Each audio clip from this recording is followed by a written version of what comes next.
महासेवा का जो मंच है उसको हम रिस्पेक्ट दें। ये एक नॉलेज शेयरिंग प्लेटफॉर्म है। अगर आपको किसी को इंडिविजुअल कुछ भी क्वेश्चंस हो तो मुझे बेशक कांटेक्ट कर सकते हैं, लेकिन ये इस मंच की जो एक रिस्पेक्ट है उसको बनाए रखें। जैसे सुनील जी ने पंक्तियां बोली हैं, उनका एक अलग अंदाज है। इसके कंपैरिजन में हम तो कुछ नहीं है, लेकिन जब आती है बात शेयरों की, तो बिग बुल 1992 के बिग बुल का जिक्र सबकी जबान पे आता है। कोई कहेंगे बिग बुल अच्छा था, कोई कहेंगे बिग बुल खराब था। मैं इसकी तुलना किसी से नहीं करता हूं, लेकिन बिग बुल के कारण 1992 में, 92 में जो जागरूकता आई है शेयर बाजार की तरफ निवेश करने के हिसाब से, ये विश्व में कहीं भी इतनी जागरूकता एक इंसान ने नहीं बनाई है, ये सब मानते हैं। अब इसका एक ही उदाहरण है कि 1990 के पहले और 1990 के बाद और आज तक, जैसे हम बैठे हैं 2021 में, क्या चेंजेस आए हैं, क्या फर्क आया है, और क्यों स्टॉक मार्केट जो सेंसेक्स 2000 या 1500 था, आज क्यों 50,000 की ऊंचाइयों को टच कर रहे हैं। ये एक बहुत ही सोचने लायक बात है। अब इसका मैं श्रेय बिग बुल को नहीं देता हूं, कि इसका श्रेय जाता है, जैसे कहते हैं, देश की उन्नति का, देश की सकल घरेलू उत्पाद में बढ़त का, जिसे हम जीडीपी कहते हैं इंग्लिश में, सकल घरेलू उत्पाद का, जैसे अर्थशास्त्र में कहा जाता है, उसका श्रेय उसको जाता है। लेकिन 92 के बाद जो एक जागरूकता आई है आम आदमी में कि शेयर्स लेना चाहिए, शेयर्स ग्रोथ के लिए, बढ़त के लिए बहुत जरूरी है, अपने खुद के फैमिली के लिए, आई थिंक वो अनपैरेलल्ड है। और अगर आपने देखा भी होगा, इनके ऊपर जो एक सीरियल बनी है अभी, उसमें सारी घटनाएं प्रस्तुत की गई हैं एक नॉवेल के आधार पे। तो I am sure some people have seen it. If not, I think it's really worth seeing. इसको देखना जरूरी है। इसमें क्या गलतियां होती है उसको नहीं करना चाहिए, उसका बहुत अच्छा उदाहरण है। एक बहुत ही बढ़िया डायलॉग जो इसमें कहा गया है, रिस्क है तो इश्क है। अगर आपको पैसा मार्केट में बनाना है तो रिस्क के बिना नहीं बन सकता है। तो ये एक बात बहुत स्पष्ट हो जाती है। और दूसरी बात जो लाइट मोड में, जैसे हास्य पद्धति से कही गई है, उसमें कहा गया है कि अगर मनी साथ है तो शनि की क्या फिक्र है। तो ये दो जो लाइन मुझे बहुत अच्छी लगी है, एक तो रिस्क है तो इश्क है, और दूसरा मनी है तो शनि की क्यों फिक्र। ये दो जो चीजें हैं, ये मेरे दिमाग में बैठ गई। इंसिडेंटली दोस्तों, मैंने मेरे करियर, मेरा जो सीए का ट्रेनिंग खत्म हुआ था, एग्जैक्टली 92 में हमारा बैच पास आउट हुआ था। तो ये 1992 हमारे करियर में बहुत महत्व रखता है। And without wasting too much time, just opening line जो मैंने बता दी उसके आधार से हम प्रेजेंटेशन शुरू करेंगे। इस प्रेजेंटेशन का मुख्य लक्ष्य एक ही है, एक तो कि रिस्क लेने के लिए एक आपको नॉलेज होना चाहिए, और रिस्क लेना कहां तक है वो आपको एक सीमा बनानी पड़ेगी, एक आपको लक्ष्मण रेखा बनानी पड़ेगी। रिस्क लेना है, लेकिन ऐसा रिस्क भी ना लेना है कि इसमें पूरा जहाज डूब जाए। सो शेयर मार्केट में दो तरह के इन्वेस्टिंग होते हैं। एक, और ये मंच पे अगर मैं किसी को भी पूछूं कि क्या आप पैसा बनाना चाहते हो, तो सब कहेंगे हाँ। अगर मैं दूसरा प्रश्न पूछूं कि क्या आप अभी और पैसा बनाना चाहते हैं, तो सभी लोग मुझे फोन करना चालू कर देंगे। लेकिन दोस्तों, शेयर में जितना आप पेशेंट रहेंगे, जितनी आप अच्छी चीजें और अच्छे जो प्रैक्टिसेस करेंगे, लॉन्ग टर्म सोचेंगे, और अपना एसेट एलोकेशन देखेंगे, तो ही आपका कल्याण होगा। वरना ये शेयर मार्केट ऐसा कुआं है जो आपको पूरा अंदर तक खींच के बर्बाद कर सकता है। सो ये दो चीजों पे ध्यान रखना बहुत जरूरी है। दोस्तों, मैं अपना प्रेजेंटेशन इमीडिएटली स्टार्ट करता हूं। I will share my screen and take it from point to point. दोस्तों, शेयर मार्केट में एक बहुत ही महत्वपूर्ण, एक जो इसको हम मिथ कहते हैं, जिसको हम हमेशा पब्लिक के दिमाग में होता है कि शेयर्स तो भाई मेरे लिए नहीं है, मैं तो आम आदमी हूं, मैं मिडिल क्लास आदमी हूं, मध्यम वर्ग का एक सैलरीड आदमी हूँ, तो यार ये सब तो ऊंचे लोगों के लिए, अमीर लोगों के लिए, टाटा बिरला अंबानी का खेल है। इसमें हम क्या कर सकते हैं? ये सबसे पहला जो डर है या तो एक मिसकंसेप्शन है, ये आपके दिमाग से अभी से, इसी क्षण से आप निकाल दीजिए। क्योंकि जैसे हर एक भारतीय अब प्लेन में बैठ के उड़ान ले सकता है, thanks to the Udan scheme of ministry of civil aviation, वैसे ही स्टॉक मार्केट इन्वेस्टिंग आम आदमी के लिए बिल्कुल मुमकिन है और एक स्टूडेंट के लिए भी मुमकिन है। इससे इसमें कोई शंका नहीं है। तो दोस्तों, पहली बात तो आ, क्या जरूरत है शेयर्स में पैसा लगाने की? क्यों हम लगाएं? महंगाई इसका सबसे पहला रीजन है, महंगाई। आपने देखा होगा कि 5 साल, 10 साल, 15 साल, 20 साल पहले जो भी आप चीजें कंज्यूम करते थे, जो आपके घर रोजमर्रा की जो आइटम्स थी, उसमें इजाफा होता रहता है। इसको महंगाई कहते हैं। अब ये कई देशों में बहुत ज्यादा होता है, कई देशों में कम होता है। अर्थव्यवस्था जो ग्रोथ फेज में होती है, जैसे इंडिया है, चाइना है, उसमें ग्रोथ के साथ इन्फ्लेशन आना ही आता है। सेंट्रल बैंक जो होती है, like reserve bank of India, bank of China, US federal reserve, इनका दायित्व है कि इसको चेक पे रखें, इन्फ्लेशन को, महंगाई को बढ़ने न दें। अच्छी अर्थव्यवस्था का उनका प्रमाण प्रस्तुत करना है, वो उनका दायित्व है। फिर भी इन्फ्लेशन और या महंगाई अपने आप हमारे और आपके लाइफ में मौजूद है, वेरी मच अलाइव। ये मेरा फेवरेट स्लाइड है कि ये जो मॉन्स्टर है जिसको हम महंगाई कहते हैं, उसका क्या एक एक वर्णन हमने किया है। जो ब्लू बार्स हैं उसमें आपका महीने का खर्चा है। सो इसमें खाली एक शॉर्ट वर्णन दिया गया है कि अगर आप सेम चीजें जो आपके घर में यूज होती हैं, आज की तारीख में करीबन 30,000 की हैं, उसका मूल्य, उसको आपको 30,000 आपका महीने का खर्चा है। इसको 5 या 10 साल या 15 या 20 साल के बाद देखें, उसी चीज को कंज्यूम करने के लिए, महंगाई के लिए उसी बास्केट का जो प्राइस होता है वो कैसे बढ़ता है। तो आप 15 साल के बाद देखो तो आपको वही चीजें खाने पीने की हो या घूमने फिरने की हो, जो आपका बेसिक रिक्वायरमेंट है, 30,000 से सीधा 60,000 हो जाता है। और आपका इनकम अगर यही पेस से नहीं ग्रो करता है तो तकलीफें आती है, कहीं आपको कट करना पड़ता है आपका कंजम्पशन, तो वहां जाके आर्थिक समस्याएं शुरू होती है। येलो जो बार्स हैं उसमें दिखाया गया है कि अगर आपका आज की तारीख में, टुडे, 1 लाख रुपया है मौजूद और उसको आपको, आपने ऐसे ही आइडल पड़ा रखा, उसको ठीक से निवेश नहीं किया, तो महंगाई के कारण उस पर उल्टा असर पड़ता है और 15-20 साल के बाद इसकी वैल्यू आधा हो जाएगी, क्योंकि इसका परचेजिंग पावर जो होता है वो कम हो जाएगा। तो महंगाई बढ़ रही है और आपका अगर निवेश ठीक से नहीं हुआ तो इसका मूल्य घट जाएगा। उसके पास काफी, आज की तारीख में काफी ऑप्शन है, उसके पास काफी योजनाएं हैं। एक तो कि अपना, एक तो रियल एस्टेट में इन्वेस्ट कर सकता है, दूसरा फिक्स डिपॉजिट में बैंक में या अच्छी कंपनीजों में रख सकता है, शेयर्स ले सकता है जिसको हम इक्विटी कहते हैं, फिक्स्ड इनकम माने बॉन्ड्स या गवर्नमेंट म्यूचुअल फंड्स, उसमें आप डाल सकते हो, निवेश कर सकते हो, या तो सोने में इन्वेस्ट कर सकते हो। ये सारे ऑप्शंस हैं। और ये रहा उसका रिस्क मीटर, जिसे हम कहते हैं, बहुत ही साधारण, जो एक आम आदमी या एक एक बच्चा भी समझ सकता है, उसका हमने एक बहुत ही सरल वर्णन करके आपके सामने प्रस्तुत किया है। तो जैसे आप देखें कि अलग अलग निवेश करने की जो सुविधाएं हैं, जो ऑप्शंस है, उसके हिसाब से रिस्क बढ़ता है। तो सबसे सस्ता, सरल, लो रिस्क इन्वेस्टमेंट है वो म्यूचुअल फंड होता है। लिक्विड म्यूचुअल फंड कहते हैं उसको। उसमें रिस्क कम होता है। उसके बाद डेट म्यूचुअल फंड आता है, थोड़ा थोड़ा रिस्क ज्यादा होता है लेकिन फिर भी काफी सेफ होता है। उसके बाद आप शेयर बाजार में इंडेक्स फंड में डाल सकते हो पैसा। तो जैसे कि आपको पता होगा, शेयर मार्केट में सेंसेक्स का तो आपने नाम सुना ही होगा, निफ्टी का नाम सुना होगा। ये जो एक बैरोमीटर होता है, जैसे आप कहते हैं बाजार आज ऊपर गया, नीचे गया, तो आपको वो अंक देखना पड़ता है डेली। तो जो इंडेक्स फंड होते हैं वो डायरेक्टली इन्वेस्ट, बाजार में इंडेक्स में इन्वेस्ट करते हैं। एक थोड़ा रिस्की ज्यादा होता है कंपेयर टू लिक्विड प्लान्स।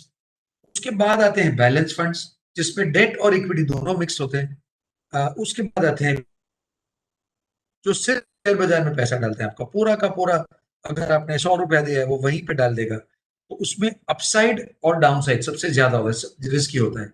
और at the highest risk spectrum is shares, equity shares. मतलब उसमें सबसे ज्यादा रिस्क, और जैसे मैंने कहा जहां रिस्क है वहां इश्क है, वो उसमें सबसे ज्यादा रिटर्न भी मिलता है। लेकिन इसके लिए बहुत ही सोच समझकर, जैसे एम्फी कहता है, सोच समझकर इन्वेस्ट कर, ये नारा बहुत जरूरी है। दोस्तों, इंडिया में भारतीय जो हमारे भाई और बहनों हैं, उनका जो एक एक्सपीरियंस रहा है, अ, वो काफी हद तक 15-20 साल में, 20-25 साल के बाद 92 में स्कैम हुआ था, 2006-7-8 में एक बड़ा सा लगा था, स्कैम्स हुए थे जहां पे सिस्टम से फेथ उठने को आया था। तभी यूपीआई बीच में आके इन्वेस्ट किया था, गवर्नमेंट ने काफी सारी स्टॉप गैप मेजर्स डालने पड़े। तो ये सब साइकोलॉजिकल इम्पैक्ट के कारण जो जो मनोवैज्ञानिक एक दबाव आ जाता है कि यार मैंने पैसा डाला और बाजार घुस गया, मैं मर गया, लुट गया, मैंने घर बेच दिया, वो जो इम्पैक्ट था वो काफी हद तक आज की तारीख में भी मैं देखता हूँ कि जो हमारे इन्वेस्टर्स हैं जिनको हम एडवाइस करते हैं, अभी भी वो डर बहुत ही उनके दिमाग में है। और उसके कारण अगर आप स्टेटिस्टिक्स देखें तो फॉरेन इन्वेस्टर्स जो हम लोग निवेश करते हैं इंडिया में, बाहर का जो पैसा इंडिया में आता है, अमेरिका से, लंदन से, अबू धाबी से, सिंगापुर से, उसकी तुलना में इंडियंस अपने ही कंट्री में कम इन्वेस्ट करते हैं। एक तो डर है, दूसरा बैड एक्सपीरियंस है, तीसरा स्कैम्स का भी एक ये होता है, एक एक मनोवैज्ञानिक दबाव। सो इंडिया में less than 1.5% of Indians invest directly in equities, whereas in China it is more than 10% and in US it's about 20%। तो इतना जो पॉपुलेशन अपना है, 130 करोड़ की आबादी का देश, उसमें से 1.5% से ज्यादा, ये थोड़ा डेटेड है, ये जो स्टेटिस्टिक्स है, मेरे हिसाब से बढ़ बढ़ के 2% हुआ होगा, ज्यादा नहीं। तो अभी भी पब्लिक इन्वेस्ट करता है गोल्ड में या पीपीएफ एनएससी वगैरह में, जहाँ पे गवर्नमेंट बैंक्स के डिपॉजिट्स में, जहाँ पे उनको एक मेंटली एक सुकून मिलता है कि यहाँ पे पैसा सेफ है। आप जो भी देखें आंकड़े, वैसे बहुत आंकड़े हैं फॉरेन इन्वेस्टर्स का, ये तो एक पुराना फिगर है, लेकिन लास्ट 3 महीने में ही आप देखो, कोविड होने के बाद, जैसे शर्मा जी ने कहा कि अभी तो वैक्सीन आ गया है, लेकिन वैक्सीन के आने के पहले ही पिछले 3 से 4 महीने में जितना पैसा फॉरेन इन्वेस्टर्सों ने इंडिया में डाला है, लास्ट 15 या 20 साल में कर सको तो ये सबसे हाईएस्ट है। क्यों? क्या वो पागल हो गए? क्या उनको लगता है कि इंडिया में, इंडिया ही एक कंट्री है जहां पे इन्वेस्ट करना है? अ, उनको क्या पता है जो हमको पता नहीं? उन्होंने क्या व्यू लिया है इंडिया पे, जो हम यहाँ पे रहने वाले, यहाँ पे काम करने वाले, यहाँ पे जो हम आर्थिक कंट्रीब्यूशन करते हैं, हम डाउट करते हैं और वो लोग पैसा डाल रहे हैं। ऐसा क्या जादू हो गया है?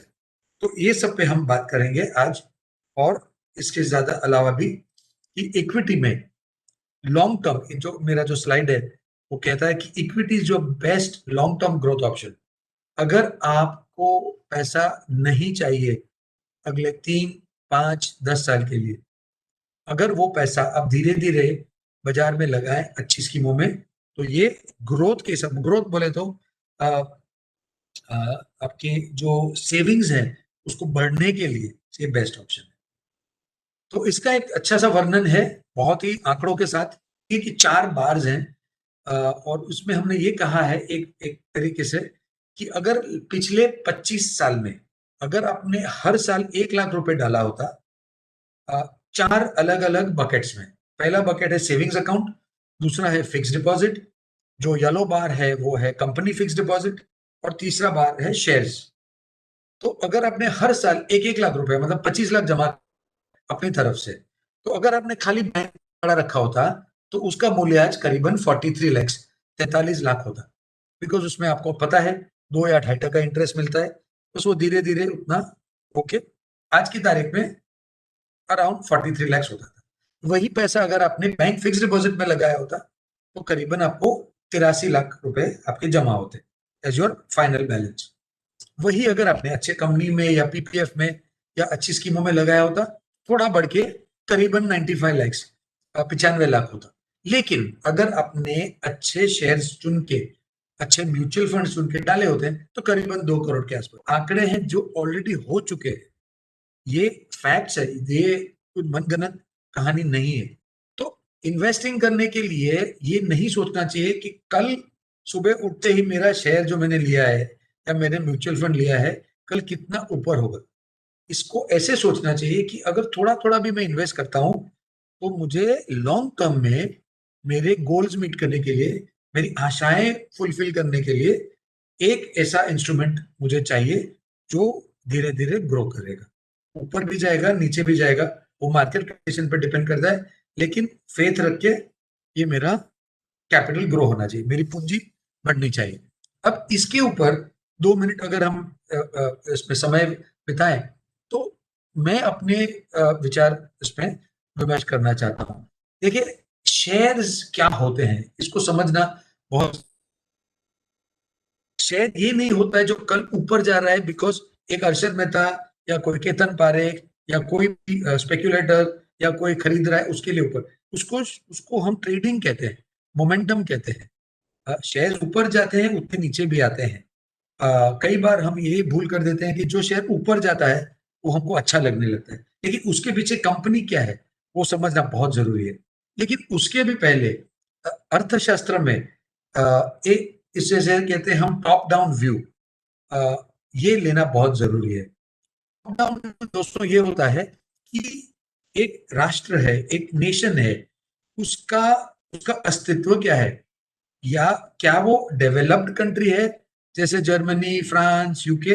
मतलब देखेंगे जो डेवलप्ड कंट्रीज हैं उनमें ऑलरेडी 50-100 साल से इतना उनका जो बढ़त हो चुका है जीडीपी में, जैसे हम कहते हैं सकल घरेलू उत्पाद में, उसका इतना ग्रोथ हो चुका है कि अभी वो इससे ज्यादा ग्रो करने के लिए उसको स्ट्रगल करना पड़ेगा। जैसे कि एक हाथी है, हाथी को आप रेस में नहीं दौड़ा सकते हो, 100 मीटर की रेस में वो नहीं भाग सकता है, वो धीरे धीरे चल के ही आगे जाएगा।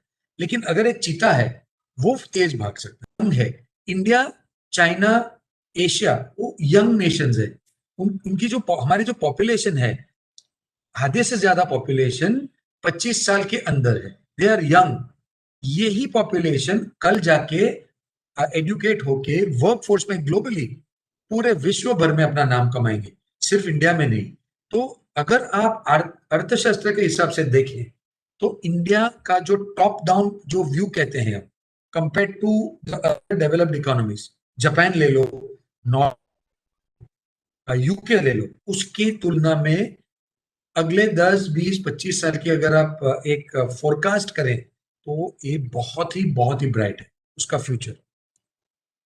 जैसे मैंने आपको बताया, तो अगर एक देश का फ्यूचर ब्राइट है, देश में बढ़त होने वाली है, इक्विटी पेनिट्रेशन लो है, तो क्यों ना हम भी उसमें पार्टिसिपेट करें। तो दोस्तों, ये तो मैंने एक छोटा सा इंट्रोडक्शन दे दिया। अब पहला सवाल उठेगा कि ठीक है, ये सब तो बोलने की बातें हैं, आम आदमी इन्वेस्ट कैसे? तो आदमी को इन्वेस्ट करने के लिए एक तो होना चाहिए। देखिए, मैं ये नहीं एक्सपेक्ट कर सकता कि जो ऑडियंस यहाँ बैठा हुआ है वो खुद से ये कर सकेगा जो मैं बता रहा हूँ। इसके लिए आपको एक विशेषज्ञ चाहिए, इसके आपको एक एक्सपर्ट चाहिए, इसके लिए आपको एक फाइनेंशियल प्लानर चाहिए जो वित्तीय नियोजन करने में माहिर है, कभी भी रूमर्स या किसी के भी सुने देखे पे न जाए। तो इसमें जैसे मैंने कहा बहुत रिस्की होता है, उसको पहले समझना बहुत जरूरी है। तो एक छोटा सा हम उसका उदाहरण दे देते हैं कि जब भी आप इन्वेस्ट करो, तो कोई आपको कान में फूंक दे कि ये शेयर भागने वाला है, इसको तो लेना एक खतरा मोड़ लेना लायक है। तो हम थीमेटिक इन्वेस्टिंग मॉडल फॉलो करते हैं। थीमेटिक इन्वेस्टमेंट का अगर आप अर्थ निकाले, इसे विषयगत निवेश कहते हैं। एक विषय होना चाहिए, एक थीम होना चाहिए, एक प्लान होना चाहिए, और उसके तहत हम इन्वेस्ट कर सकते हैं। इसके इसके तहत आप क्या कर सकते हैं, वो मैं आपको समझा देता हूँ 30 सेकेंड्स में। देखिए, जैसे कि काफी आज की तारीख में अलग अलग म्यूचुअल फंड्स हैं। अगर आप म्यूचुअल फंड की कंपनियां देखें, तो बड़े नाम है H D F C, S B I, UTI, ICICI Prudential, काफी कंपनी है। लेकिन वो सब कंपनी जो फंड मैनेजमेंट करती हैं, उनके अलग अलग फंड होते हैं।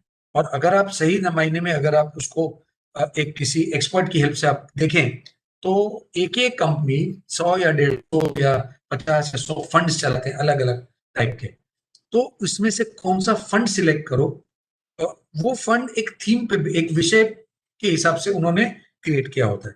वो विषय चूज करके आप इन्वेस्ट कर सकते। उदाहरण उदाहरण के हिसाब से, अगर 2020 में लास्ट ईयर जब सब गिर रहा था बाजार, तो आपको जैसे मालूम हो कि कोविड वैक्सीन की उपेक्षा में फार्मा फंड्स ने बहुत अच्छा किया है। आप कहीं भी देख लो, फार्मास्यूटिकल स्टॉक्स दुनिया भर में, चाहे यूएस में हो या इंडिया में हो, उन्होंने बहुत अच्छा प्रदर्शन किया है।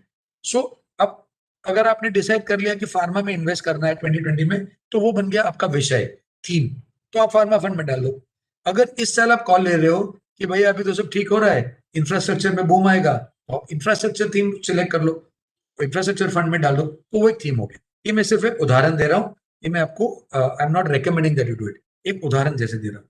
और अगर एक थीम बन गया, आपको ट्रेडिंग करने की जरूरत नहीं। ट्रेडिंग, जैसे गुजराती भाई जो मेरे ये वेबिनार में अटेंड कर रहे हैं, उनको समझ में आ जाएगा, जिसे कहते हैं ले वेच, ले और वेच, लिया और बेचा, मतलब सुबह लिया शाम को बेचा, उसको ट्रेडिंग कहते हैं। आज लिया कल बेचा, उसको शेयर ट्रेडिंग कहते हैं।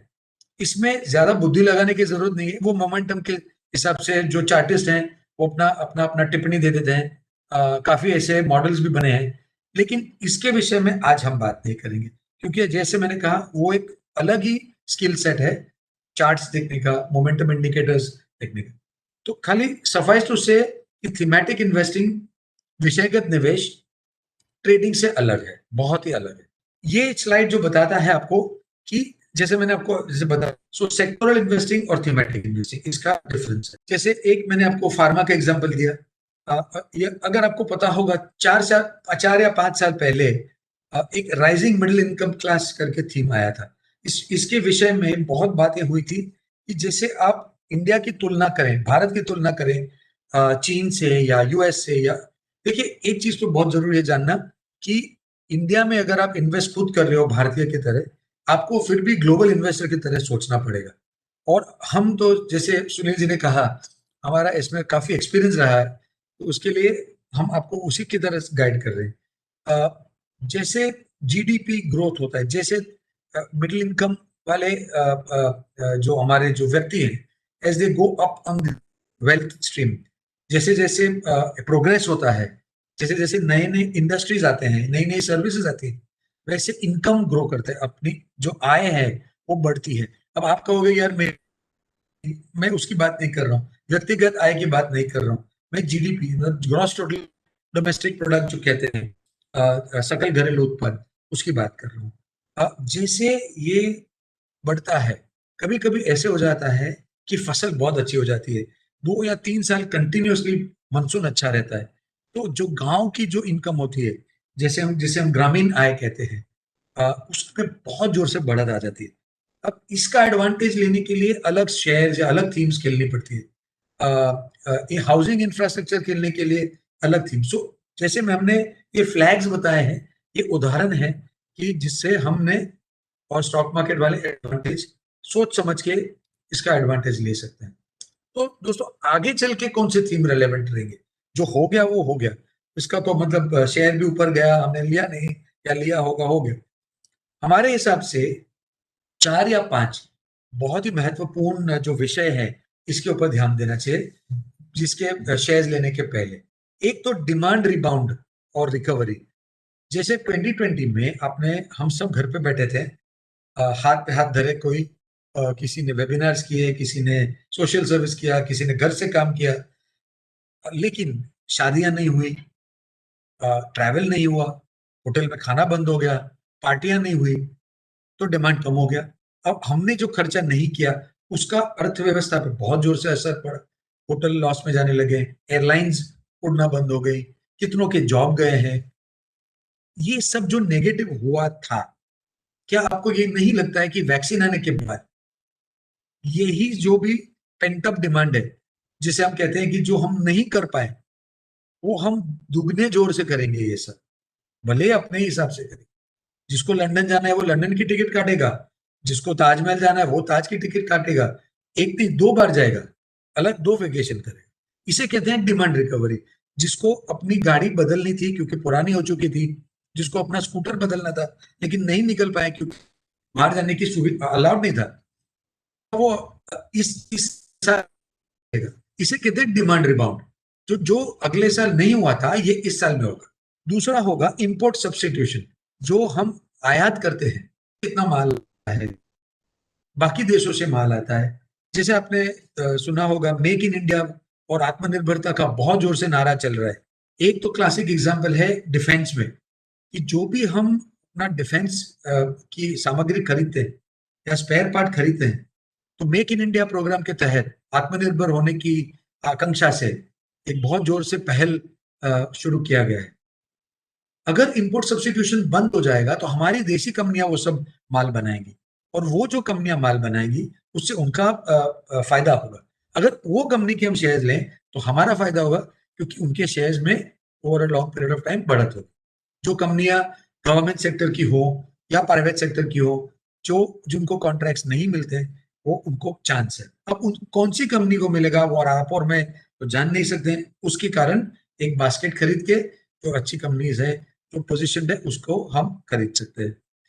एवरग्रीन बिजनेसेस वो है जो रेन हो या शाइन हो, धूप हो या छांव हो, उनका धंधा चलता रहता है। जैसे कि आप जानते हो, सुबह चाय तो पीनी ही पड़ती है, हम और आपको साबुन से नहाना पड़ता है, ब्रश करना पड़ता है। तो जैसे कोलगेट है, लीवर है, नेस्ले है, वो सब जो कंपनीज आर एवरग्रीन। लॉकडाउन हो ना हो, नूडल्स तो खाने ही वाले, तो इसको हम एवरग्रीन कहते हैं। हेल्थ केयर का हमने वर्णन कर दिया पिछले स्लाइड में। रेजिलियंस, रेजिलियंस मतलब वो कंपनी जो बाजार अगर घटता है तो ये कंपनियां कम घटती है, इसमें स्पेक्यूलेशन कम है।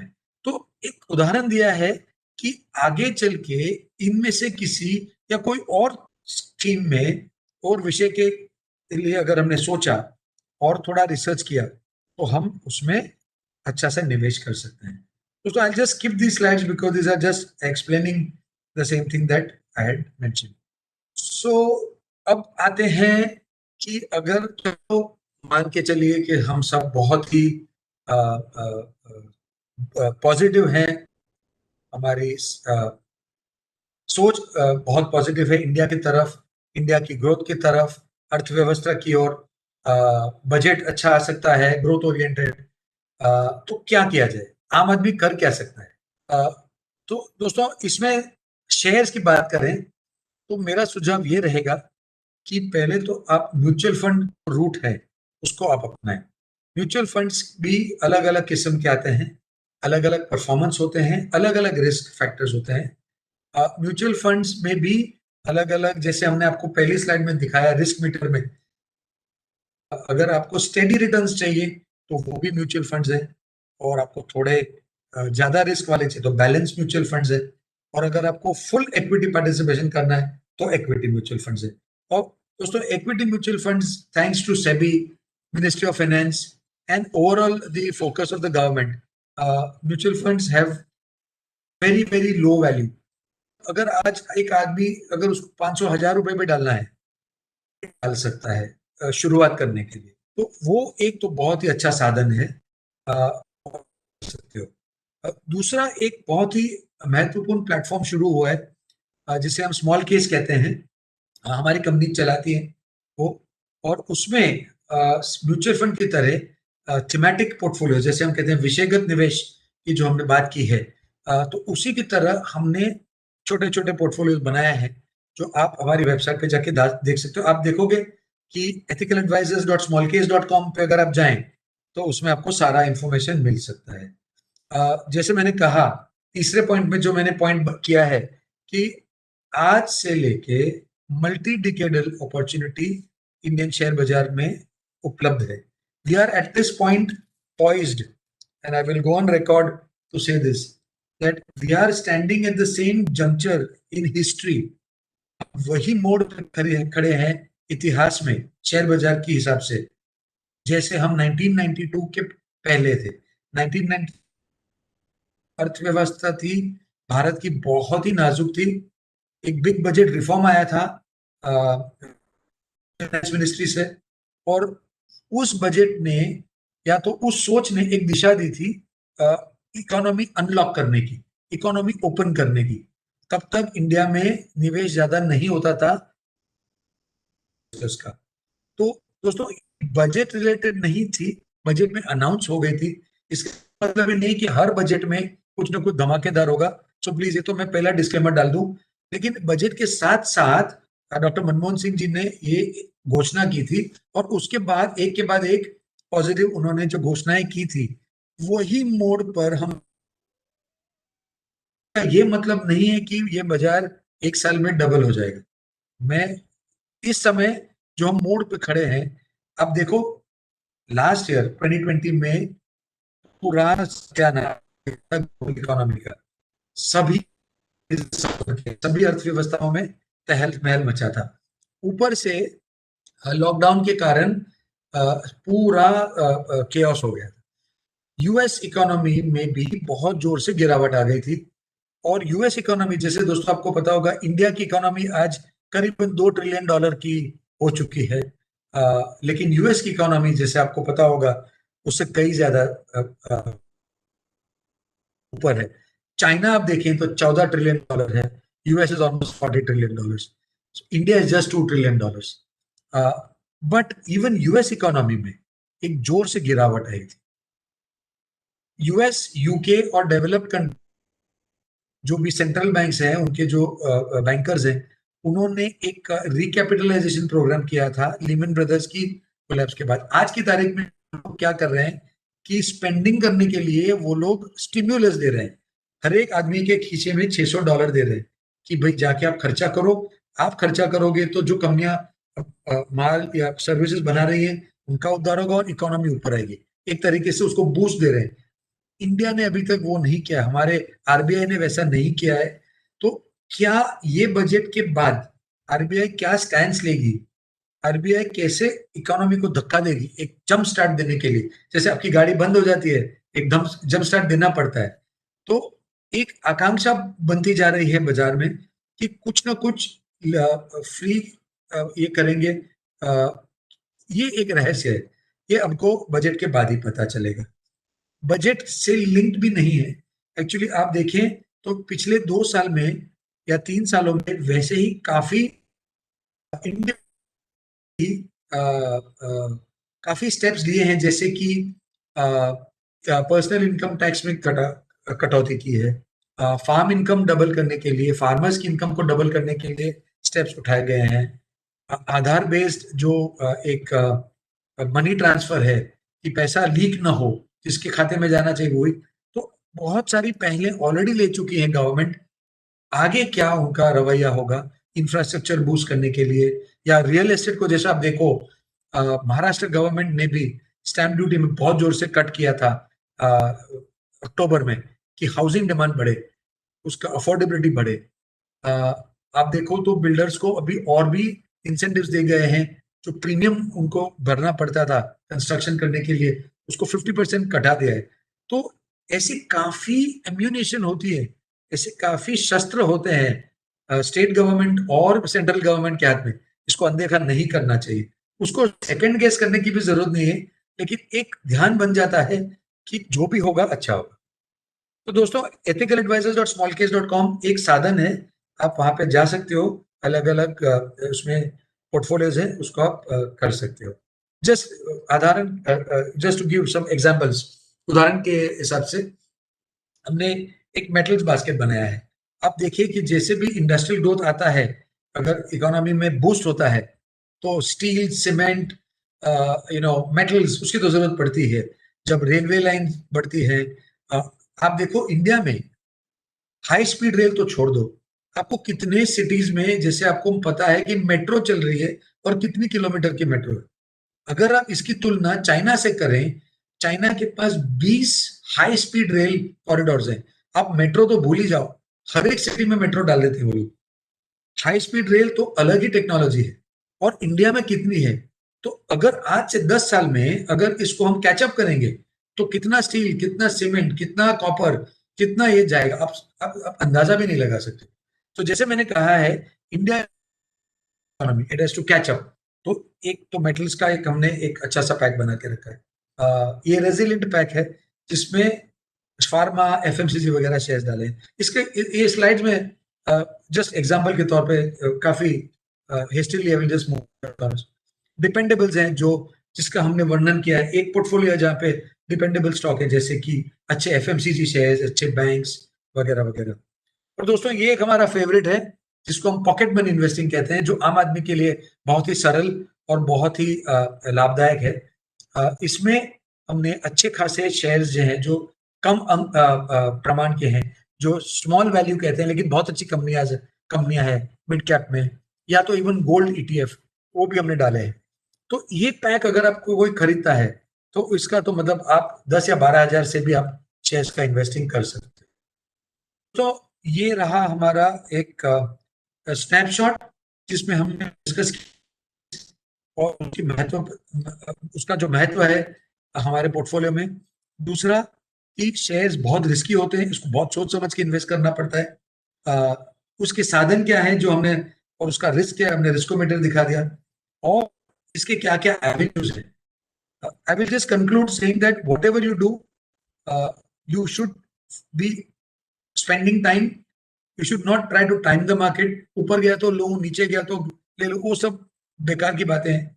एक लॉन्ग टर्म फोकस रखना चाहिए, आपके पास एक विजन होना चाहिए कि भाई नहीं, इसको हम पालेंगे। जैसे आप खेती करते हो, जैसे आपको एक्चुअली एक फार्मर बनना पड़ेगा। इसमें आपको, जैसे अगर आपको आम चाहिए, अगर आपने पौधा आज रखा है और आपको कल आम चाहिए, तो ये आपकी गलती है। इसको सींचना पड़ेगा, इसको प्यार देना पड़ेगा, इसको पानी देना पड़ेगा, उसको सनलाइट और फर्टिलाइजर देना पड़ेगा, तब जाके शायद 5 या 10 साल के बाद आपका पूरा बगीचा आमों से भर जाएगा। तो इसी तरह स्टॉक मार्केट इन्वेस्टिंग में बहुत ही सरल मेरा एक ये है, सुझाव है कि इसको आप अप्रोच करें जैसे कि एक बच्चा है जो ग्रो करके आपके लिए इनकम कमाएगा, न कि उसको आप अलादीन का चिराग समझ के रब किया और ऐसे धुआं निकला और अलादीन ने आपका सोना दे दिया। इसको अगर ये आप मद्देनजर रखेंगे, तो there is no way that you can lose money in the market.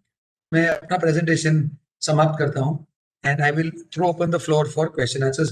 दोस्तों ये हमारा ट्विटर हैंडल है, हमारा हमारे जो बिजनेस एसोसिएट हैं अनुष मोदी, उनका ट्विटर हैंडल है, और हमारा वेबसाइट है ethicaladvisors.in। जो आप देखेंगे यहाँ पे जो येलो में है, सॉरी, ये जो यहाँ पे नीचे है वो हमारी मेन वेबसाइट है। ये जो यहाँ पे मैंने कर्सर घुमा रहा हूँ, और शेयर्स का जो वेबसाइट है ये यहाँ पे रेड में हमने उसका वर्णन किया। So दोस्तों, thank you very much for your time, and I will throw the floor open for questions.